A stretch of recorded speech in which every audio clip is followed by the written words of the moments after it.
Hello বন্ধুরা, এই যে আমার সেট মোটো H60 Pro, ঠিক আছে। খানকির ছেলের বয়স 3 মাসও হয়নি। হ্যাঁ, এই দেখো কি হচ্ছে, এই যে কল, হ্যাঁ কলে টিপবো, দেখো অ্যালার্ম চালু, এই যে অ্যালার্ম চালু, ঠিক আছে। এই দেখো হোয়াটসঅ্যাপ টিপছি, খানকির ছেলে কোন বাবার গুড চালু হয়ে যাচ্ছে, দেখো এই যে, হ্যাঁ কি ফেসবুক আমার ধন, এই প্লে স্টোর টিপছি, আমার বাবার বিচি চালু হচ্ছে, ঠিক আছে। দেখো দেখো বাড়া, আরো তো কিছু আরো আছে, দেখো এই যে বাড়া কোনো বারের টাচে কাজ হয় না খানকির ছেলে। হ্যাঁ, ওরা ওদের মার গুদ বানিয়েছে, আর বাড়া যত ইউটিউবাররা আছে, বাবার হোল চুষে বাড়া ভিডিও করে খানকির ছেলেরা। হ্যাঁ, বাবারা হোল দিয়ে যায় সব বান্ডিলে বান্ডিলে, আর হোল চুষে ভিডিও করে খানকির ছেলে। 34,000 টাকা সেট, এরকম গুদ গেজি মানে ধন, কোনো কাজ হয় না পাড়া লাউড়ার বাল। এই যে বাজাজ ফাইনাল পুটকি, এই যে কোন বাল চালু হলো বাড়া,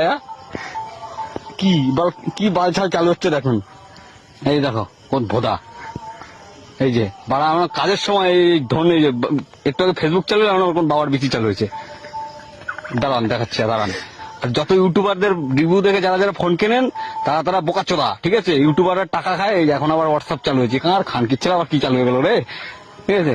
তারা হচ্ছে ওই মোটরওয়ালার হোল চুষে ভিডিও বানায়, আর আমাদের মতন গান্ডু চোদা কতগুলো ছেলে পোলাপাইন আছে, এরা ফোন কেনে, এই ভোদা গোপাল্লায় পরে ভোদা কেনে খানকির ছেলে। বাড়া ধন ফেরতও নেয় না, বাড়া ফেরতও নেয় না বাল। এই ইন্স্যুরেন্স করাবো, এই ধন করাবো, বাল করাবো, ফেরতও নেয় না ধন। ফেরত দিতে গেছি, ফেরত নেয় না বাল। এই দেখেন কি হয়, এই যে আবার কোন বোধহয় সিম চালু হয়ে গেছে, হাউয়া।